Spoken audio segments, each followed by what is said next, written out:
들으면 들을수록 행복한 부자가 되는 채널 책 속을 릅니다. 비즈니스 북스에서 출판한 밥 프록터의 본 리치 함께 나누도록 하겠습니다. 최초의 의자가 어떻게 만들어졌는지 생각해보자. 처음부터 우리가 의자를 썼던 것은 아니었다. 아마도 아주 오래전 처음으로 문명화되기 시작할 때 누군가는 땅바닥에 앉는 것이 지긋지긋했을 것이다.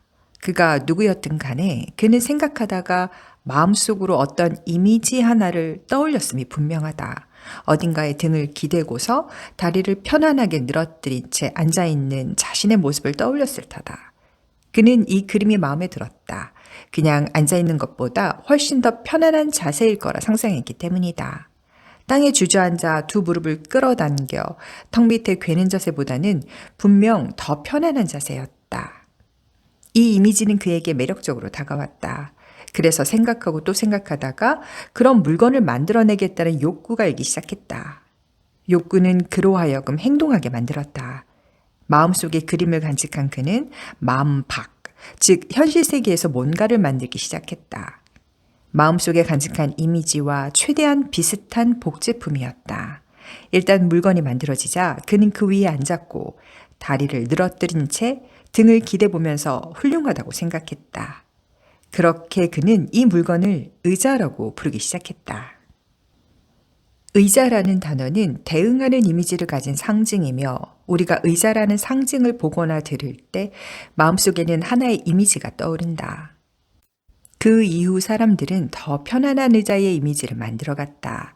푹신푹신한 의자도 있고 접을 수 있는 의자도 있으며 누울 수 있는 안락의자도 생겼다. 또 다른 이야기를 해볼까? 콜럼버스는 새로운 세계를 떠올렸고 우리는 그 세계에 살고 있다. 라이트 형제는 인간이 허공을 향해 날아가는 이미지를 떠올렸고 비행기를 만들어 우리에게 새로운 세상을 소개했다. 코페르니쿠스는 또 어떤가? 그는 지동설에서 벗어나 다양한 차원의 세계를 이미지로 그려냈고 지금 우리는 그 세계에 살고 있다. 역사는 위대한 공상가들의 성과를 기록해왔다. 우리가 이뤄낸 모든 것은 처음과 이후 한동안은 그저 설계자의 마음속에 간직된 이미지에 불과했다. 이제 당신 역시 당신의 운명을 만들어 나갈 마음의 설계자임을 깨달아야 한다. 세계적으로 유명한 골프 선수 잭 니클라우스는 공이 어떻게 허공을 가르며 날아가서 어떻게 땅으로 떨어지고 그 후 어디까지 굴러갈지를 정확히 보여주는 아주 명료한 이미지가 떠오르고 나서야 골프채를 집어든다고 설명했다. 니클라우스는 이를 극장으로 가기라고 불렀고 그 행위에 익숙해진 덕에 전 세계적으로 이름을 알렸다. 명성과 돈은 아주 쉽게 그의 것이 되었다. 실제로 당신 주변의 모든 곳에 그리고 당신 내면에는 생각이라는 물건이 존재한다. 이제는 이 진실을 인식하고 다가간 후 마음속 스크린에 이미지를 띄우는 데 활용하자. 다시 말해 당신이 필요한 것을 얻을 수 있을 만큼 충분한 돈을 가진 당신의 모습을 그리는 것이다. 마음을 활짝 열고 번영의식을 받아들여라. 인간은 무엇이든 의식적으로 인식하지 못하면 즐길 수 없다. 라이트 형제가 하늘을 나는 법을 의식적으로 인식하고 나서야 우리는 엄청난 속도로 날아가는 비행기를 타고 여행하는 호사스러움을 누릴 수 있게 되었다. 토머스 에디슨은 움직이는 사진이라는 아이디어를 의식적으로 키워나갔다. 그 덕분에 많은 사람이 영화라는 완전히 새로운 형태의 오락을 즐길 수 있게 되었다. 이런 사례들은 얼마든지 들 수 있다. 그러나 여기서 가장 중요하게 짚고 싶은 핵심은 이런 발명 혹은 발명을 가능케 한 지식이 언제나 우리와 함께 존재했었다는 점이다. 사실 이런 지식은 과거에도 존재했으며 앞으로도 언제 어디서든 똑같이 존재할 것이다. 그러나 그 생각의 패턴을 끌어 모아서 우리가 의식이라고 부르는 것들을 만들어내고 거기서 이득을 얻으려면 누군가가 있어야만 한다. 우리는 생각 에너지로 채워진 바다 위를 둥둥 떠다닌다. 과거에 있었고 앞으로도 있을 모든 지식이 존재하는 그런 바다 위를 우리는 풍요로움으로 둘러싸여 있다. 우리를 둘러싼 자연 그 어디를 둘러보든 풍요로움이 가득하다. 자연은 실패 따위는 모르기 때문이다. 자연에서는 단 하나 의식적인 인식만 제외하면 그 무엇도 부족하지 않으며 앞으로도 그럴 것이다. 이처럼 우리는 이미 풍요로움의 세계, 즉 부의 세계에 둘러싸여 있다. 이런 부의 세계를 이해하기 위해서는 반드시 생각이란 걸 해야 한다. 번영의 이미지 혹은 번영의식을 창조해낼 생각의 에너지가 흘러들어올 수 있게 마음을 열어야 한다. 이 세상에는 평생 정직하고 선하며 성실하게 노력해온 사람들이 많다. 하지만 근면하게 일해왔음에도 결코 부자가 되지 못한 사람들이 많다는 걸 우리는 알고 있다. 이들에게 인생이란 해가 뜨는 순간부터 지는 순간까지 끊임없이 이어지는 고된 노동의 연속이다. 그러나 다르게 살 수 있다. 의식이란 언제든 그래왔듯 생각을 통해 개발된다. 인생을 살면서 발전하고 진정으로 부자가 되길 바란다면 마음속으로 반드시 번영을 생각해야만 한다. 현재의 처지가 어떻든 상관없다. 지금 당장 시작하자. 소유하려면 마음속으로 먼저 상상해야 한다. 자기 자신과 당장 심리게임을 시작해보자. 먼저 위대한 부를 소유한 당신의 모습을 시각화하는 습관을 들이는 것으로 시작한다. 그 돈으로 할 수 있는 일들을 몇 가지 떠올리고 마음속으로 그 일을 시작해보자. 잠재의식은 실제로 하는 행동과 그 행동을 마음속에서 시각화하는 것의 차이를 구분하지 못한다. 따라서 이 연습을 통해 빠르게 번영의식을 개발할 수 있다. 기억하자. 뭔가를 실제로 소유하기 위해서는 마음속으로 먼저 상상해야 한다. 이것이 가장 기본적이고 절대적인 원칙이다. 또한 모든 사람은 마음속에서 자기 자신과 대화를 나눈다는 사실을 이해할 필요가 있다. 심지어 입 밖으로 소리내어 말하는 사람도 있다.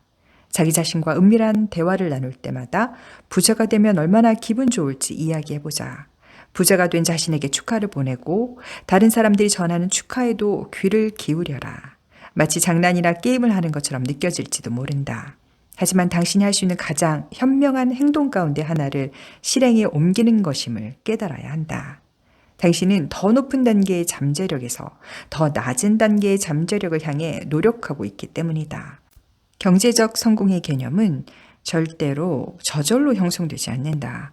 그 개념을 형성하기 위해서는 의식적인 생각을 해야 하며 항상 인간성이 그 과정에 개입해야 한다.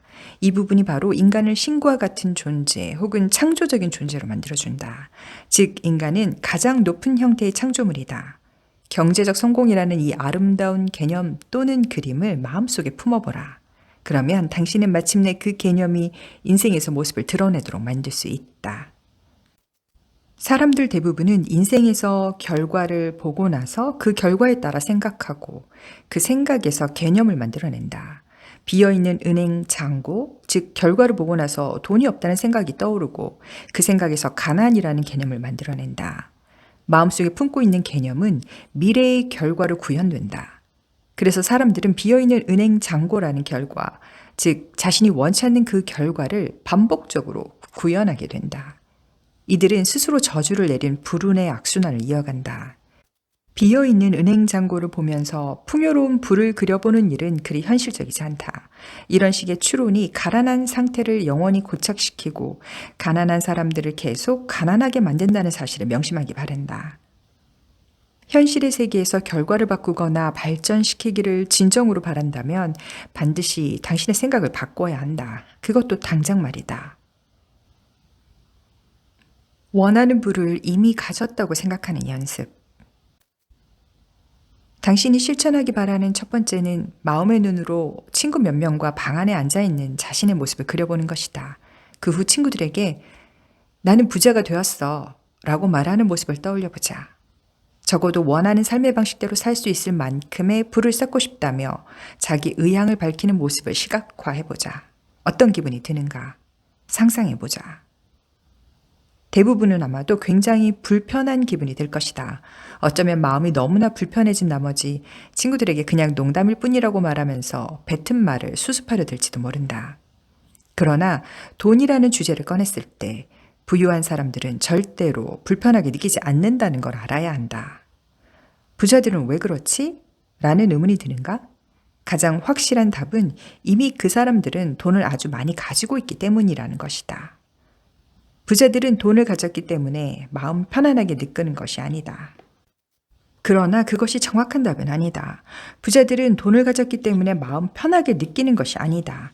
돈에 대해 마음 편하게 느끼기 때문에 돈을 가진 것이다. 부자들이 돈을 가진 한 가지 이유는 번영의식이라는 의식 상태를 발달시켜 왔기 때문이다. 따라서 우리가 돈을 수중으로 끌어오고 싶다면 번영의식을 마음에 새겨야 한다는 결론에 이른다. 이제 자신에게 다음과 같이 질문해보자. 어떻게 하면 이 번영의식을 스스로 키워나갈 수 있을까? 번영의식을 발달시킬 수 있는 최고의 방법은 열망하는 만큼의 돈이 이미 소유하고 있는 자신의 모습을 마음의 눈으로 보는 것이다. 잠재의식은 실제로 돈을 소유한 것과 단순화 시각화를 구분하지 못한다. 그러니 시각화를 반복하면 당신은 곧 돈에 대한 생각을 아주 편안히 받아들이게 된다. 그 결과 돈을 끌어당기기 시작할 것이다. 당신은 부자이며 부자가 되니 기분이 좋다고 잠재의식에 확실히 심어두라. 그렇게 하는데 성공한다면 잠재의식은 부자가 되었다는 상상 속 기분을 실질적인 형태로 구현할 방법을 자동적으로 찾아낸다. 팔촉 전구를 켤 것인가, 백촉 전구를 켤 것인가.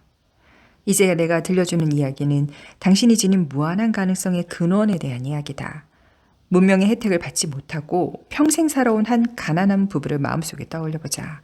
이 부부는 갑자기 작은 마을로 이주하게 됐는데 놀랍게도 새 집은 전기로 불을 켤 수 있는 곳이었다. 이들은 전기의 힘을 경험해 본 적이 없었고 평생 전기불을 본 적이 없었기 때문에 팔촉 전구가 집을 밝혀주는 모습에 완전히 넋이 나가고 말았다.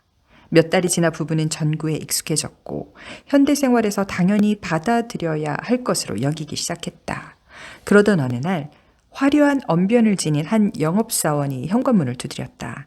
그는 집안을 밝게 하려면 부부가 쓰는 팔촉 전구만으로는 충분하지 않다면서 새롭게 출시된 60촉 전구를 사야 한다고 말했다.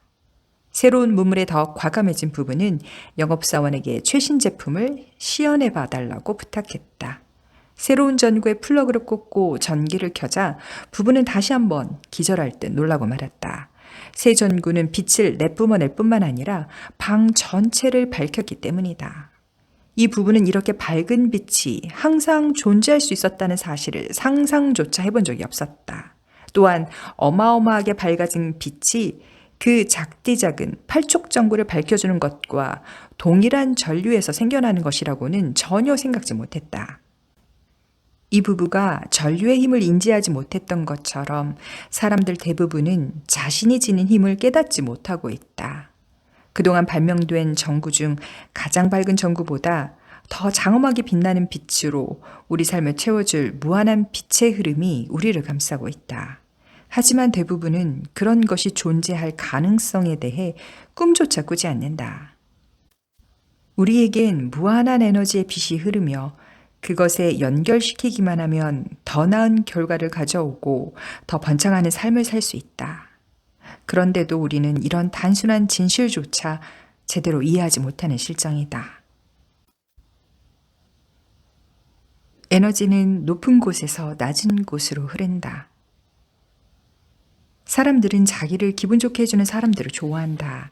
자연스러운 일이다. 따라서 당신이 다른 사람들을 기분 좋게 해주거나 긍정적인 진동으로 이끌 때 그 사람들은 당신을 좋아하게 된다. 한 사람의 몸과 마음 그리고 영혼의 진동을 통제하는 것은 뇌세포에서 공명하는 전파다. 이것을 매개로 우리는 상대에게 긍정적인 진동을 전달할 수 있다. 뇌를 포함해 인간의 몸은 전자파를 고출력하는 전자기기다. 따라서 당신은 다른 사람들에게 에너지의 진동을 전파하는 방송국과 마찬가지다. 당신과 다른 사람들 사이의 주파수가 완전히 맞춰지거나 그 사이에서 복합적인 인격이 완성되면 어떻게 될까? 다른 사람은 방송을 통해 당신이 내보내는 생각, 즉 진동하는 생각을 받고 그것을 의식하게 된다. 이때도 에너지는 높은 곳에서 낮은 곳으로 흐르며 에너지 전달의 기본적인 법칙에 따른다. 낮은 수준의 에너지를 가진 상대방은 당신이 내보낸 에너지를 받아들인다. 전압이 약한 배터리처럼 상대방은 당신과 접촉한 결과 재충전되고 더욱 에너지 넘치고 긍정적인 상태가 된다. 당신과 상대방 사이에서 에너지를 전송하는 과정은 방송국과 라디오 사이에서 벌어지는 과정과 완전히 같다. 본질적으로 동일한 법칙이 두 현상 모두에 적용된다는 의미다. 정신적 자석이 되어 긍정적 진동을 끌어당겨라. 모든 물체는 진동을 발산한다. 당신이 보고 듣고 냄새 맡고 맛보고 만지는 모든 것은 진동을 발산한다. 다른 것들과 마찬가지로 모든 물체는 지속해서 움직이는 상태이기 때문이다. 이 진동의 영역 안에 들어갈 만큼 가까이 접근할 때마다 당신이 깨닫든 아니 깨닫든 간에 그 진동의 영향을 받는다. 예를 들어 숲속의 거닐대를 생각해보자. 당신이 얼마나 평화로움을 느끼는지 알아차린 경험이 있는가? 이 법칙은 정신적인 영역에서도 정확히 똑같은 방식으로 작동한다. 어떤 사람이 생각할 때 그 사람의 뇌세포 무리는 의식적으로나 무의식적으로나 보통 다르게 진동하기 시작한다. 일단 이 뇌세포들이 평소와 다르게 진동하기 시작하면서 전자에너지의 파동을 발산하고 이 전자에너지의 파동은 도달할 장소를 찾아 나선다. 당신이 이 진동의 영역 안에 있고 우연히도 이와 교감하는 비슷한 세포를 가지고 있다면 어떻게 될까? 그러면 당신은 이 진동을 받아들이면서 긍정적이든 부정적이든 간에 정신적으로 영향을 받는다. 영업 담당자거나 경영자라면 이것이 무엇을 의미하는지 금세 이해할 것이다. 또 다른 누군가가 분노에 휩싸여 진동하고 있다고 가정해보자. 당신은 쉽게 분노하는 유형의 사람이며 어쩌다 이 분노의 진동이 존재하는 영역에 들어섰다. 그러면 이 진동은 당신의 뇌의 분노세포를 강타할 것이다. 그 사람의 뇌세포에서 일어나는 진동과 당신의 뇌세포에서 일어나는 진동이 공명하면서 당신이란 존재 전체가 진동하게 된다. 분노를 일으킨 원인을 알든 모르든 간에 당신은 짜증이 나거나 화가 난다. 만일 당신이 이러한 원리를 이해하지 못한다면 왜 이런 일이 벌어졌는지 알지 못한 채 헤맬 수 있다. 이러한 이유로 당신이 부정적인 생각에 전자기적 진동장과 마주치면 당신도 부정적인 생각을 하게 된다. 만일 당신이 부정적인 유형의 사람이라면 더욱 강하게 공명하면서 부정적인 사람으로 고착된다. 반대로 당신이 긍정적인 진동장과 마주쳐 공명하면 긍정적인 생각을 경험하게 된다. 우리가 숨쉬는 공기는 긍정적인 진동과 부정적인 진동 모두로 채워져 있다. 이것들은 끊임없이 당신의 뇌 속으로 튀어들어온다. 그 결과 당신은 방향타 없는 배처럼 진동하는 모든 것들과 그 에너지에 시달릴 수 있다. 그러나 일단 진동의 법칙을 이해한다면 부정적인 진동에 맞서 자신을 보호할 수 있는 위치에 설 수 있다. 진정한 의미에서 자신을 통제할 수 있고 직접 선택한 상황과 환경을 자신에게 끌어당길 수 있다는 것이다. 당신이 구하고자 하는 모든 것들이 결국에는 당신을 찾아온다. 원하는 모든 것이 이미 당신 안에 있기 때문이다.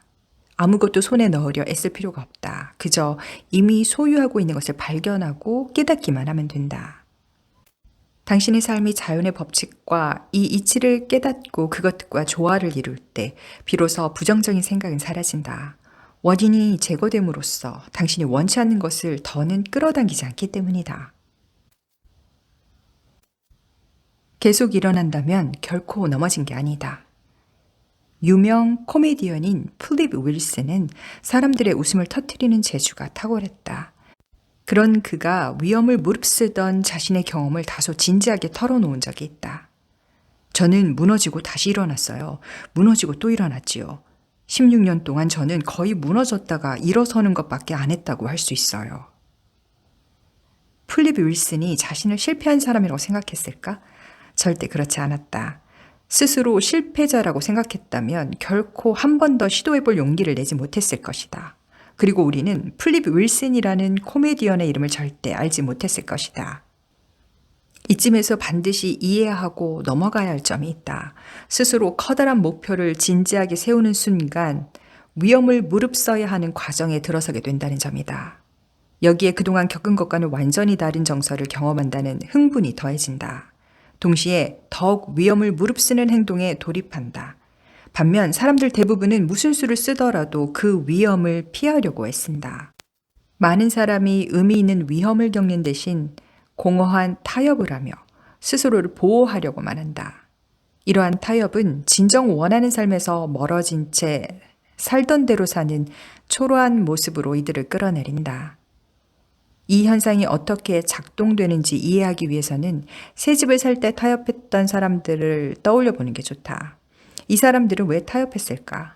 진심으로 살고 싶던 꿈의 집이지만 대출금을 갚지 못할까봐 두려웠기 때문이다. 직장에서의 일이 지루할 뿐더러 제대로 보상받지 못한다고 느끼면서도 그 자리에서 그대로 버티는 수많은 사람에게 눈을 돌려보자. 이 사람들은 왜 그 자리에 머무는 걸까? 정말로 가고 싶은 자리에 갔을 때 제대로 일을 해내지 못할까봐 두렵기 때문이다. 만일 이 사람들이 위험을 감수하고 한 발 앞으로 나선다면 어떻게 될까? 더 좋은 직업을 구한다거나 꿈에 그리던 집을 산다거나 진정으로 열망하는 것을 추구한다면 말이다. 바로 여기에 아이러니한 점이 있다. 용기를 내서 위험을 감수한다면 그에 걸맞는 더 뛰어난 성과를 스스로 추구하게 된다는 점 말이다. 결국 이들은 스스로 감수했던 위험이 인생의 모든 측면에서 커다란 보상이 되어 돌아온다는 걸 곧 깨닫게 될 것이다. 쓸모없는 옛 생각과 캐캐 묵은 옛 것에 집착하는 이유. 왜 우리는 옛 생각 또는 옛 물건에 집착할까? 아주 흥미로운 질문이다. 똑같은 질문을 수천 명에게 한다면 아마 책 한 권을 써도 부족할 정도로 다양하고 많은 답을 듣게 될 터다. 그런데 불행히도 이 답은 대부분 두 번째 원인을 제시할 뿐이다. 이 참혹한 문제의 주요 원인에 대해서 제대로 말하는 사람은 극히 드물다. 그럼 무엇이 문제의 주요 원인일까? 이 원인은 모든 사람들의 깊숙한 속내에 자리하고 있으며 본질적으로는 거의 똑같다. 더 이상 당신의 애를 태우지 않으려 한다. 답은 다음과 같다. 우리는 새로운 생각과 새로운 것들을 습득할 수 있는 자신의 능력을 믿지 않기 때문에 옛 생각과 옛 것에 집착한다. 새로운 가능성을 믿지 못하다 보니 불안정한 상태에 놓인다. 그리고 불안정함은 당신이 누구이고 무엇인지 이해하지 못하는 무능함에 기인한다. 당신은 무한한 힘을 지니고 있음에도 그것을 깨닫지 못한 채 뒤틀거리고 부정적인 이미지들을 부여잡고 산다. 당신의 진정한 자아는 한계를 모른다. 그것을 깨달아야만 가능성을 발견할 수 있다. 실제로 당신은 열망하는 거의 모든 것을 가지고 있다. 원하는 것을 행할 수 있으며 바라는 모습이 될 수 있는 능력을 지니고 있다. 이 기본적인 진실을 인정하지 못하기 때문에 사람들은 도전하지 못하고 두려워한다. 자신에게 무한한 능력이 있음을 깨닫지 못하기 때문에 진정한 안정이 돈이나 물건에 달려 있다고 오해한다. 그래서 이미 가진 것들을 놓치지 않으려고 계속 손에 쥔 채 똑같은 것들을 더 모으려 노력한다. 이런 진리를 알기 위해 딱히 대단히 지혜가 필요한 것은 아니다. 원한다면 아주 간단하고 현실적인 실험으로 번영을 위한 비움의 법칙을 증명할 수 있다. 평범한 컵 하나를 꺼내서 탁자 위에 올려두자. 그 후 컵이 놓인 자리에 다른 뭔가를 놓을 수 있는지 자신에게 묻자. 그 답은 당연히 놓을 수 없다다. 적어도 컵을 치우기 전까지는 그렇다. 이 원칙은 다른 데도 모두 적용된다. 거실 한가운데 소파가 놓여 있다. 그 소파를 치우지 않는 한 결코 그 자리에 새로운 소파를 놓을 수 없다. 마찬가지로 옷장 가득 옷이 걸려 있다면 그 자리에 새로운 옷을 걸 수는 없다. 이 원칙은 생각의 영역에도 적용된다. 예를 들어 당신이 동쪽으로 여행을 해야 한다고 생각하면서 동쪽 방향으로 향한다. 그런데 불쑥 서쪽으로 여행해야 한다는 생각이 든다면 어떤가? 심히 곤란해진다. 동시에 양 방향으로 여행할 방법은 없다. 따라서 한쪽 방향의 생각에 따라 행동하기에 앞서 다른 한쪽 방향의 생각은 떠나보내야 한다.